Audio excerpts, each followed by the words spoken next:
नमस्कार दोस्तों, स्वागत है आप सभी का आपके अपने ऑनलाइन डिजिटल मंच पर। कैसे हो आप? स्वस्थ होंगे, मस्त होंगे और उम्मीद करता हूं आप अच्छे होंगे। आज अपन एक महत्वपूर्ण टॉपिक को लेकर अपन चर्चाएं करने वाले हैं दोस्तों, और वो टॉपिक अपना सबसे महत्वपूर्ण टॉपिक, क्योंकि सनातनी संस्कृति के अनुसार सबसे महत्वपूर्ण जो टॉपिक है अपना, वो राजस्थान कला संस्कृति में 16 श्रृंगार हैं। और सॉरी, 16 संस्कार, श्रृंगार नहीं बेटा, 16 संस्कार है ना।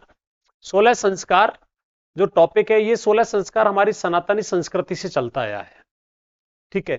अब इस सनातनी संस्कृति के अनुसार 16 संस्कार क्यों किए जाते थे? तो ऐसा माना जाता है कि व्यक्ति के जन्म के पूर्व से लेकर मृत्यु तक उससे दीर्घायु और उसकी स्वस्थ कामना के लिए कितने संस्कार किए जाते थे मेरे लाडलो? 16 संस्कार किए जाते थे दोस्तों। आज उन 16 संस्कारों के बारे में चर्चा करते हैं दोस्तों। कौन कौन से 16 संस्कार हैं, आइए जुड़िए मेरे साथ। बड़ा शानदार आपका सेशन रहने वाला है। देखिए, सबसे पहले परिभाषा अपने को याद रखनी है इसकी। 16 संस्कार है ना, तो 16 संस्कार में अपने को ध्यान रखना है व्यक्ति की दीर्घायु व स्वस्थ कामना के लिए।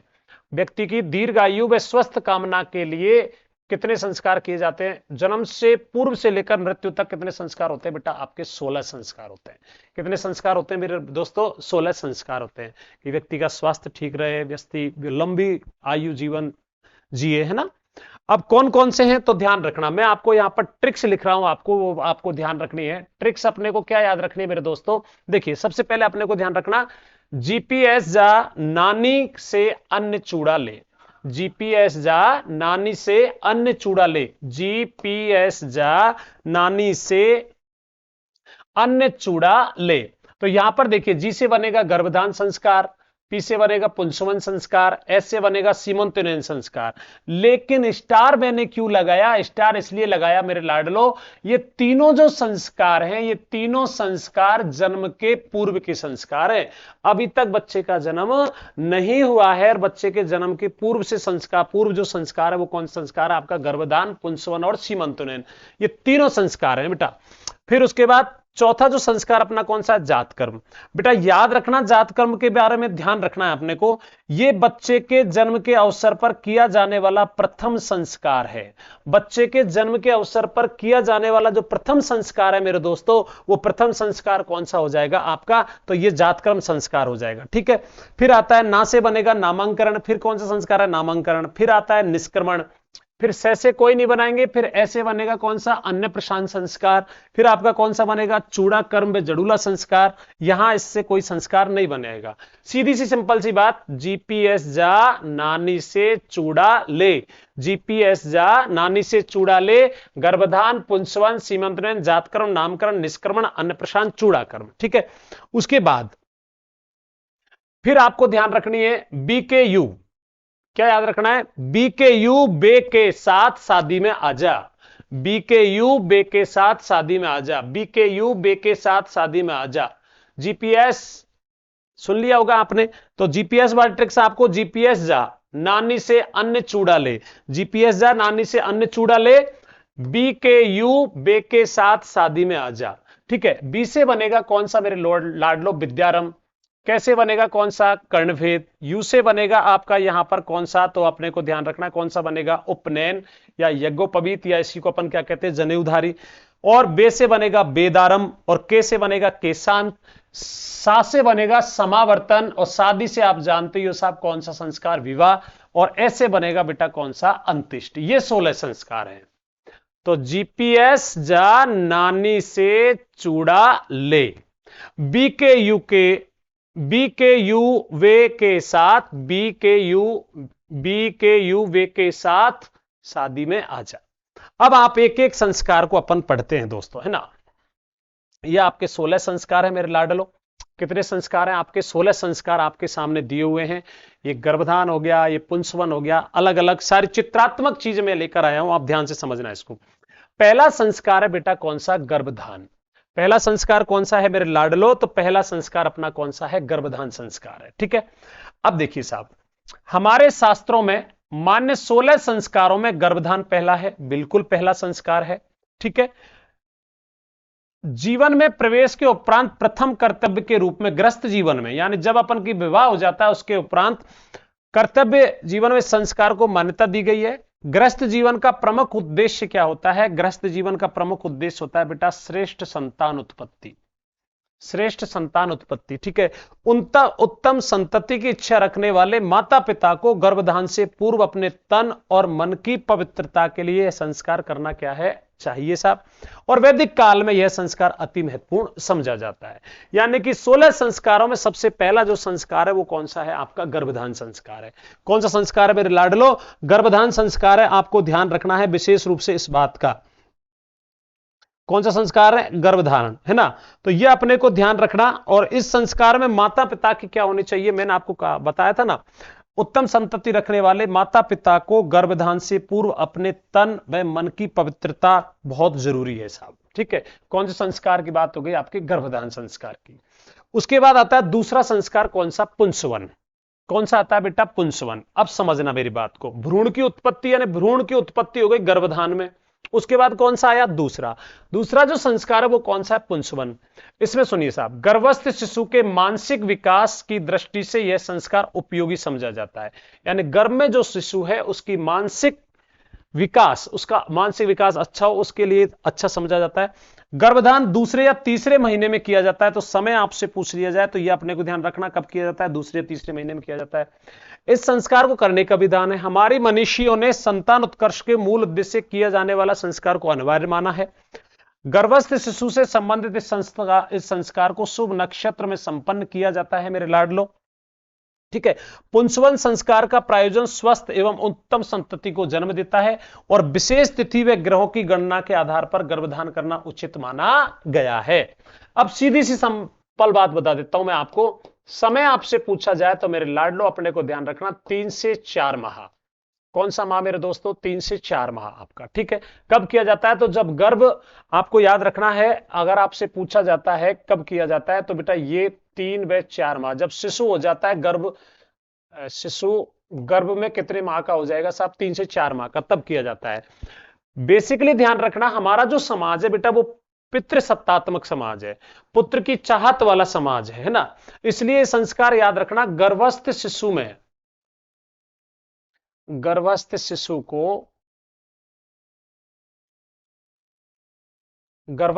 को पुत्र रूप देने के लिए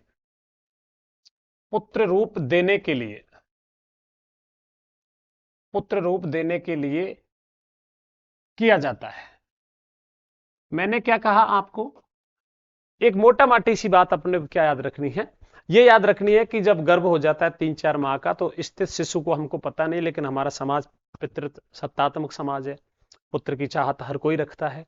इसलिए गर्भ में स्थित शिशु को पुत्र रूप देने के लिए जो संस्कार किया जाता है वो संस्कार कौन सा होता है बेटा, पुंसवन होता है। उसके बाद आता है सीमंतोनयन। सीमंतोनयन में अपने को ध्यान रखना, इसको सीमंतोनयन अपन कह सकते हैं, इसका नाम मैं आपको लिख देता हूं, सीमंतोनयन। इसी को कहते हैं सीमंतकरण, और इसी का एक नाम और है बेटा, और इसी का नाम है सीमंत। मैं यहां लिख देता हूं बेटा, इसी का एक नाम और कौन सा है, सीमंत।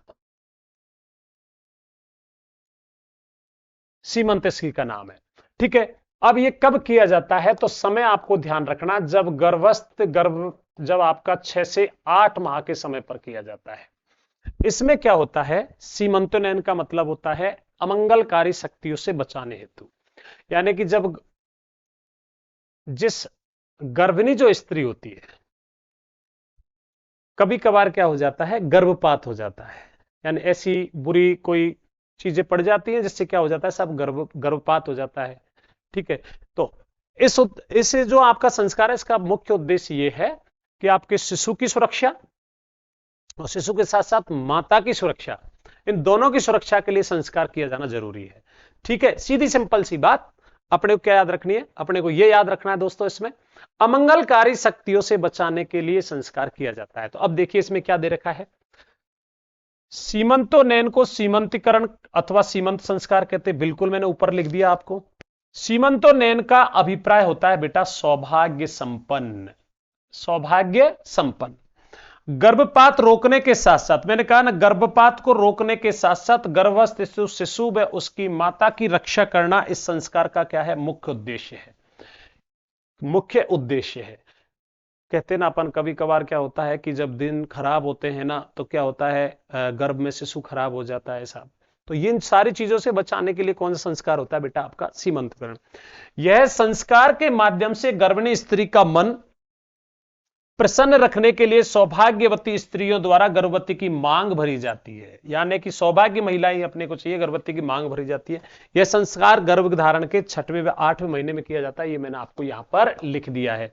और नोट डाल के एक चीज और नोट ऐड कर लेना आपके नोट्स में, ये तीनों संस्कार, ये तीनों के तीनों संस्कार आपके जन्म से पूर्व के हैं। जन्म से पूर्व के संस्कार है। जन्म से पूर्व के क्या है? संस्कार। कौन कौन से संस्कार आपके? तो एक तो हो गया आपका कौन सा? गर्भधान, एक हो गया पुंसवन और एक हो गया सीमंतनयन। ठीक है। अगला जो संस्कार है वो है बेटा कौन सा? जात कर्म। कौन सा है? जात कर्म। ये अपने को ध्यान रखना। तो देखिए, जात कर्म का मतलब होता है बच्चे का जैसे ही जन्म हुआ, तो पहली बात तो यहां स्टार लगा के मैं लिख देता हूं, बच्चे के जन्म के अवसर पर, जन्म के अवसर पर किया जाने वाला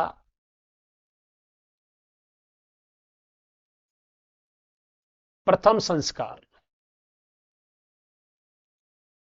किया जाने वाला कौन सा संस्कार? प्रथम संस्कार जो होता है बच्चे के जन्म के अवसर पर। मैंने आपको ध्यान रखना, पहला संस्कार तो गर्भधान होता है, लेकिन बच्चे के जन्म के अवसर पर किया जाने वाला संस्कार कौन सा होता है? साहब आपका जात कर्म। अब देखिए इसमें क्या होता है, नवजात शिशु के नाल छेदन से पूर्व, यानी कि जो नवजात शिशु होता है उसके नाभि में नाल आता है, उसको काटने से या छेदन करने से पूर्व यह संस्कार करने का विधान है।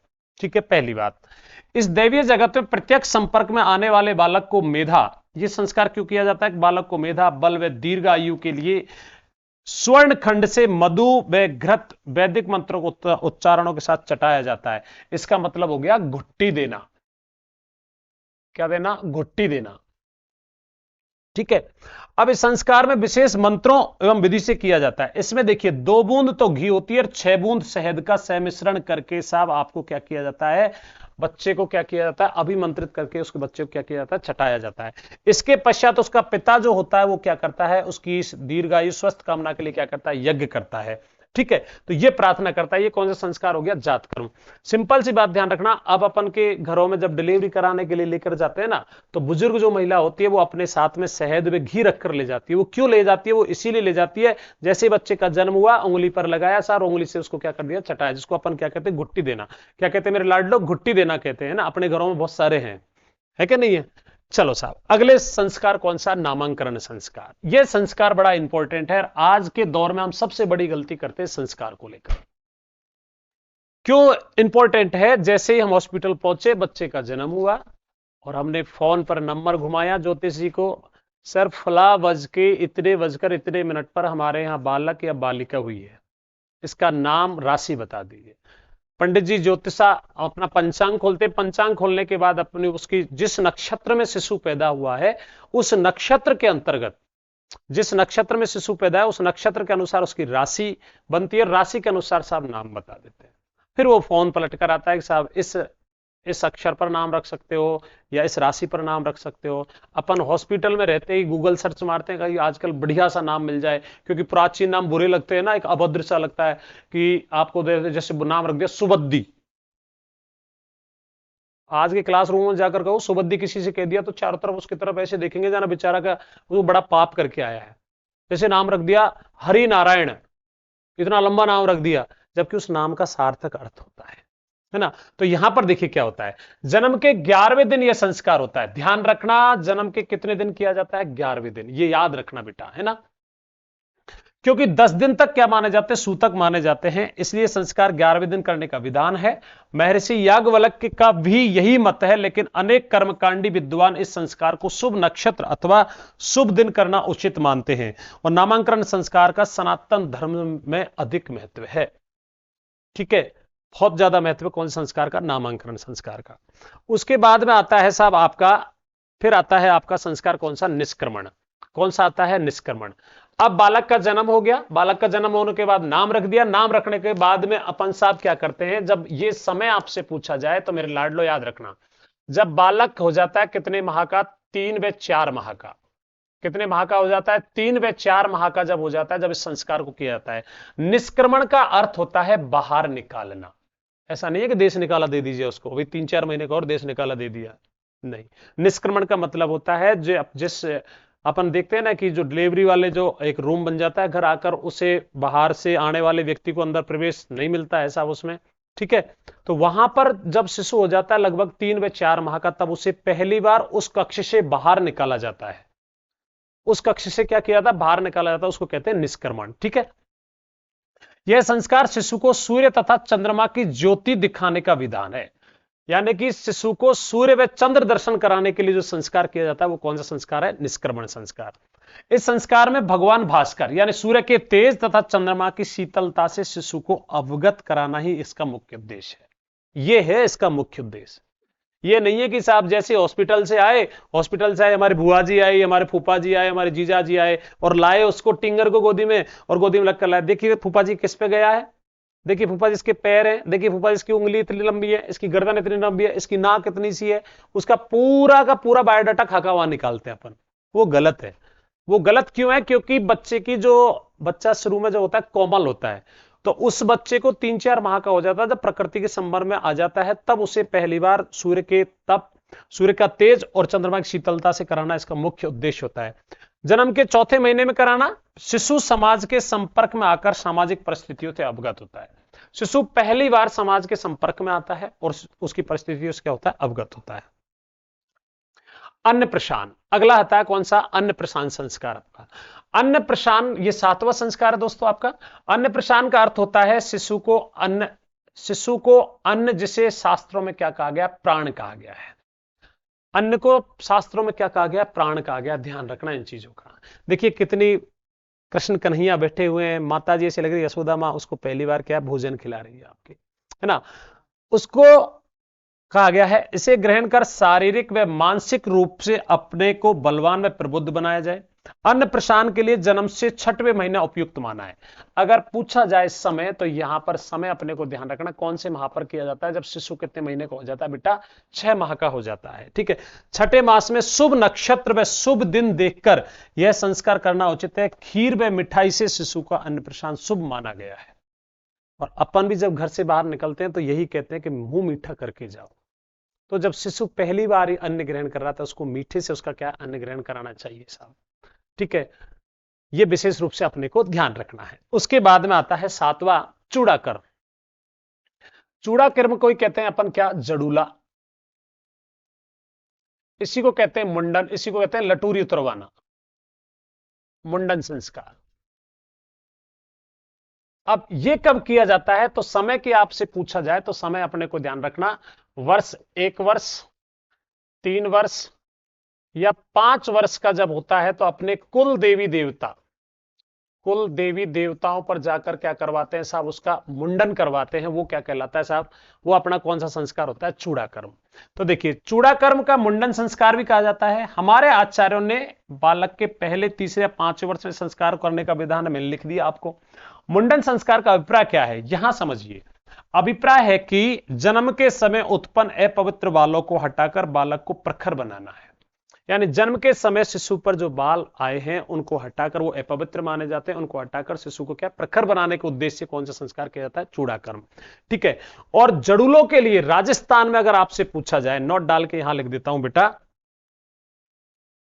राजस्थान में जड़ूलों के लिए मेलासी भैरोजी चूरू वाले प्रसिद्ध हैं, ठीक है। और इस समय तो क्या होता है, घर में शिशु होता है छोटा सा, आपने देखा होगा, उसका जब पहली बार मुंडन करवाते तो उसको पकड़ते हैं, तो साहब वहां पर उसके बेचारा रो रो के उसका बुरा हाल हो जाता है। क्या पता उसको क्या हो रहा है, दुनिया में कोई पता ही नहीं होता है उसको। जैसे तैसे उसका मुंडन करवाते, फिर उसकी मुंडन कराने के बाद हल्दी लगाते हैं, है ना, फिर उसको अनेकों चीजों से लोभ प्रलोभन देकर उसको शांत करते हैं। फिर घर आता है जैसे ही, तो आप जानते हो घरों में शरारती तो होते ही है, कोई आया टक टक टक, है ना, तो ये आपका मुंडन संस्कार आपका, ठीक है। उसके बाद आता है विद्यारंभ। कौन सा संस्कार है मेरे दोस्तों, आपका विद्यारंभ संस्कार है, ठीक है। तो विद्यारंभ जो संस्कार है आपका, ये विद्यारंभ का मतलब होता है बेटा, विद्यारंभ का मतलब होता है विद्या से पहला परिचय, यानी शिक्षा से पहला परिचय कराना, है ना। तो शिक्षा से प्रथम परिचय, शिशु का शिक्षा से प्रथम परिचय कराना ही साहब कौन सा संस्कार हो जाता है? आपका विद्यारंभ। कौन सा हो जाता है बेटा? विद्यारंभ हो जाता है। ठीक है, अन्नप्राशन के बाद शिशु को बोलना शुरू करता है, इसलिए अन्नप्राशन के बाद ही विद्यारंभ संस्कार उपयुक्त लगता है। विद्यारंभ का अभिप्राय होता है शिक्षा के प्रारंभिक स्तर से परिचित कराना। प्राचीन काल में जब गुरुकुल की परंपरा थी तब बालक को वेद अध्ययन के लिए भेजने के लिए पहले घर में अक्षर बोध कराया जाता था, यानी गुरु शिशु के नजदीक बिठाकर, है ना, सीधा सिंपल सी बात लिख दो तो शिशु को अक्षर ज्ञान कराया जाता है। क्या कराया जाता है मेरे दोस्तों? अक्षर ज्ञान कराया जाता है। उसको अपन कौन सा संस्कार कहते हैं? तो उसको कहा जाता है कौन सा? विद्यारंभ। कौन सा संस्कार कहते हैं मेरे लाडलो? आपके विद्यारंभ संस्कार कहते हैं। ठीक है, अब उसके बाद में विद्यारंभ संस्कार की बात अगर अपन करते हैं तो विद्यारंभ संस्कार के बाद में आता है कौन सा संस्कार? आपका कर्णभेद। कौन सा संस्कार आता है बेटा? कर्णभेद। कर्णभेद यानी देखिए एक शिशु कितना प्यारा शिशु है, इसका कर्णभेद यानी कान का भेदन किया जा रहा है इसका, है ना। तो कर्णभेद संस्कार 10वां संस्कार है, अब 10वां संस्कार है। बालक की शारीरिक व्याधियों से रक्षा ही इस संस्कार का मूल उद्देश्य है। यानी कर्णभेद इसलिए किया जाता है कि आने वाली बीमारियां से उसकी क्या हो? सुरक्षा हो। ठीक है, प्रकृति प्रदत्त इस शरीर में सारे अंग महत्वपूर्ण है, बिल्कुल हमारे सारे अंग महत्वपूर्ण है। कान हमारे श्रवण द्वार है, कर्ण भेदन से व्याधियां दूर होती है। इस संस्कार का मतलब है कर्ण भेदन से व्याधियां दूर होती हैं तथा श्रवण शक्ति भी बढ़ती है। इसके साथ साथ कानों में आभूषण हमारे सौंदर्य का बोध का परिचायक भी है। इस संस्कार को 6 माह से लेकर 16 माह तथा 3 से 5 विषम वर्षों में कुल परंपरा के अनुसार उचित आयु में भी किया जाता है। ठीक है, कौन सा संस्कार? ये आपका कौन सा संस्कार हो जाएगा बेटा? आपका कौन सा? कर्णभेद संस्कार। ठीक है, कर्णभेद के बाद में अपन का आता है साहब आपका कौन सा संस्कार? तो फिर आता है आपका कौन सा? 11वें नंबर का जो संस्कार आता है वो तो कौन सा होता है? उपनयन। ये मैं यहां पर लिख देता हूं, उपनयन। इसी को तो क्या कहते हैं? उपनयन। इसी को कहते हैं मेरे लाडलो यज्ञोपवीत। कौन सा संस्कार? यज्ञोपवीत। इसी को कहते हैं मेरे दोस्तों जनेऊधारी। कौन सा? जनेऊधारी। ठीक है, ये संस्कार है। अब ये जो संस्कार होता क्या है, जब बच्चे को गुरुकुल में, कहां पर एडमिशन के लिए भेज दिया? आप गुरुकुल में भेज दिया है। ठीक है, गुरुकुल में शिक्षा प्राप्ति के लिए बच्चों को भेजा जाता है, वो कौन सा संस्कार होता है? उपनयन। और इसी संस्कार से, याद रखना मेरे दोस्तों, इसी संस्कार से ब्रह्मचर्य आश्रम की क्या होती है? शुरुआत। ब्रह्मचर्य आश्रम की क्या होती है मेरे भैया? शुरुआत होती है। कौन से संस्कार से शुरुआत होती है? तो ब्रह्मचर्य आश्रम से शुरुआत होती है साहब। कौन से संस्कार के? आपसे उपनयन संस्कार से। ठीक है, अब उपनयन में होता क्या है? उपनयन बौद्धिक विकास के लिए सर्वाधिक महत्वपूर्ण संस्कार है। बुद्धि के विकास के लिए, शिक्षा के लिए सबसे महत्वपूर्ण जो संस्कार है वो कौन सा है? उपनयन। उपनयन का मतलब होता है नजदीक, पास। ठीक है, धार्मिक और आध्यात्मिक उन्नति का इस संस्कार में पूर्ण रूप से समावेश है। हमारे मनीषियों ने संस्कार के माध्यम से वेद माता गायत्री को आत्मसात करने का प्रावधान दिया है। प्राय यह संस्कार 8 वर्ष की उम्र में यज्ञोपवीत संस्कार संपन्न हो जाता है। इसके बाद बालक विशेष अध्ययन के लिए गुरुकुल में जाता है। यज्ञोपवीत से ही बालक का ब्रह्मचर्य की दीक्षा दी जाती है, जिसका पालन गृहस्थ आश्रम से आने से पूर्व तक किया जाता है। इस संस्कार का उद्देश्य संयमित जीवन तथा आत्मिक विकासरत रहने के लिए बालक को प्रेरित करता है। कौन सा संस्कार? आपका उपनयन संस्कार। अब ये अलग अलग वर्षों में संपन्न होता है। ठीक है, अलग अलग वर्षों में कैसे संपन्न होता है उसके लिए अपन बात कर लेते हैं।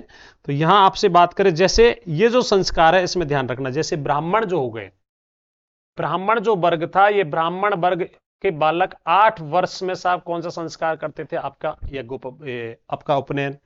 फिर क्षत्रिय जो थे साहब, क्षत्रिय कितने वर्ष में? क्षत्रिय कितने वर्ष में भेजते थे पढ़ने के लिए बालक को? 10 वर्ष में। फिर आपके जो वैश्य हैं, वैश्य कितने वर्ष की उम्र में? तो 12 वर्ष की उम्र में साहब ये क्या किए जाते हैं? संस्कार। और पहले 4 ही, कोई जाति धर्म बिरादरी नहीं थी, पहले 4 वर्ग थे आपके, ये क्षत्रिय वैश्य शूद्र और ब्राह्मण। शूद्रों का तो कोई यहां नाम है ही नहीं। ठीक है, तो ये साहब आपका संस्कार कौन सा होगा? 11वां संस्कार कौन सा हो जाता है? उपनयन।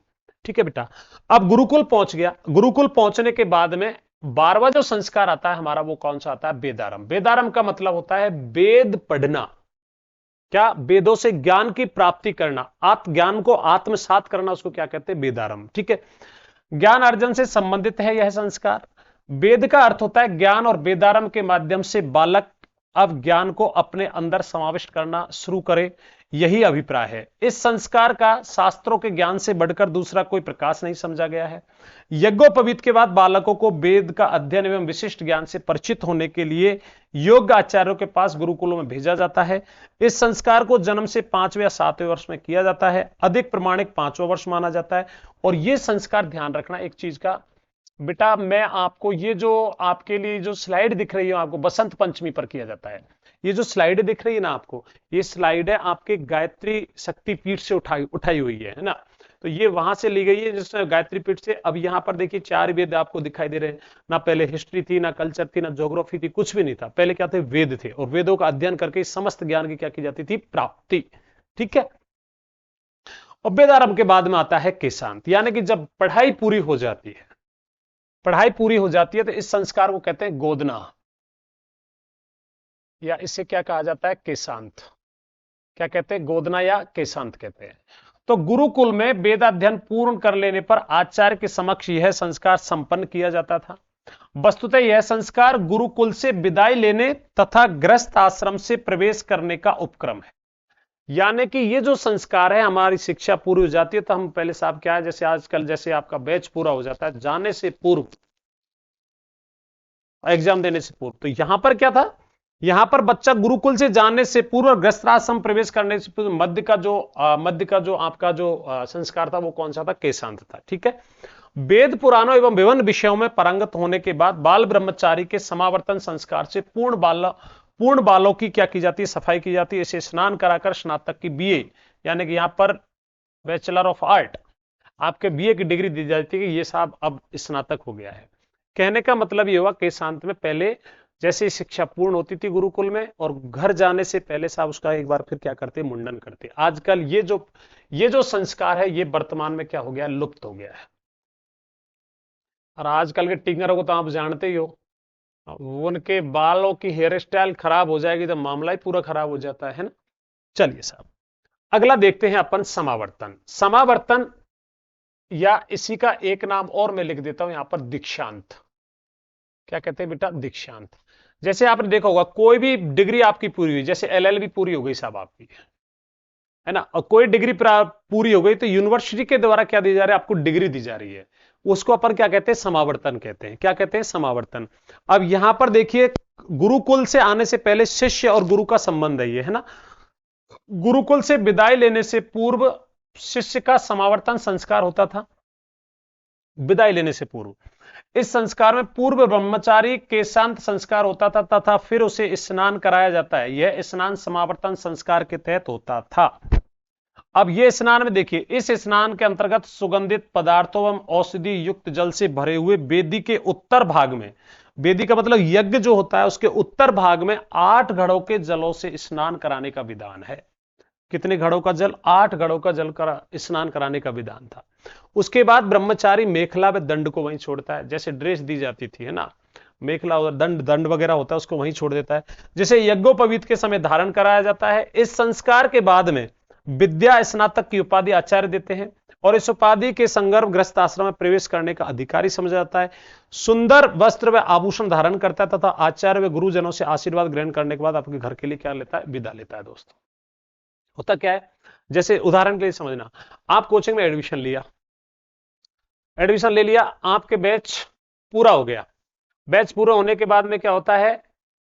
शिष्य जो होते हैं वो गुरु जी का आशीर्वाद लेते हैं और गुरु को गुरु दक्षिणा देने की क्या होती है? परंपरा होती है।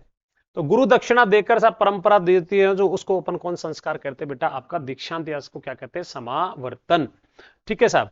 और फिर साहब जैसे ही स्कूल से छुट्टी हुई तो फिर तो अपने पास में क्या है, अब तक बेचारा बड़ी शांति से जीवन काट रहा था, लेकिन अब विवाह हो गया इसका।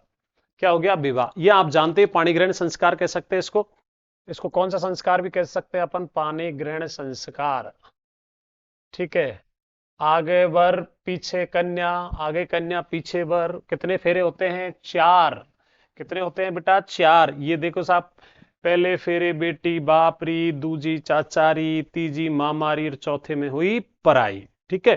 तो प्राचीन काल से स्त्री पुरुष दोनों के लिए यह सर्वाधिक महत्वपूर्ण संस्कार है और इस संस्कार के बिना संसार का आप जानते हो, है ना, यज्ञोपवीत से समावर्तन संस्कार तक ब्रह्मचर्य व्रत का पालन करने से हमारे शास्त्रों में विधान है। वेद अध्ययन के बाद जब युवक सामाजिक परंपरा निर्वहन करने की क्षमता परिपक्वता आ जाती है, तब उसे गृहस्थ धर्म में प्रवेश कराया जाता है, लगभग 25 वर्ष की आयु में। आजकल मत रह जाना 25 वर्ष तक, क्योंकि आप सब समझ रहे हो आजकल की बातों को, है ना। ब्रह्मचर्य का व्रत पालन करने के बाद युवक परिणय सूत्र में बनता है। ठीक है, तो यहां अपने को ध्यान रखना, इसी से साहब कौन से आश्रम की शुरुआत होती है? गृहस्थ आश्रम की। अब तक शांति थी, अब बवंडर उठ गया, और बवंडर शांत होगा जाकर कहा? आपके राम नाम सत्य है। अंत्येष्टि, इसी को अपन दाग संस्कार या लायपा लगाना कहते हैं बेटा, है ना। अंत्येष्टि करने का विधान, या जो व्यक्ति आपने देखा होगा कि जो कोई भी व्यक्ति होता है उसका ज्येष्ठ पुत्र उसकी चिता को क्या देता है? मुखाग्नि देता है साहब। अब ये क्यों है, कैसे है, वो देखिए साहब। अंत्येष्टि का अंतिम तथा अग्नि परिग्रह संस्कार भी कहते हैं बेटा। आत्मा में अग्नि का आधान करना ही अग्नि परिग्रह है। धर्मशास्त्रों के अनुसार मृत व्यक्ति को विधिवत क्रिया करने से जीव की अतृप्त वासनाएं शांत हो जाती है। हमारे मन में जितनी भी चीजें थी, काश में सीएम होता, पीएम होता, मेरे पास ये होता, मेरे पास वो होता, वो सारी जो अतृप्त वासनाएं अपने अंदर रहती है। और अगर अपन ने इसका अग्नि संस्कार करते, अंत्येष्टि करते, तो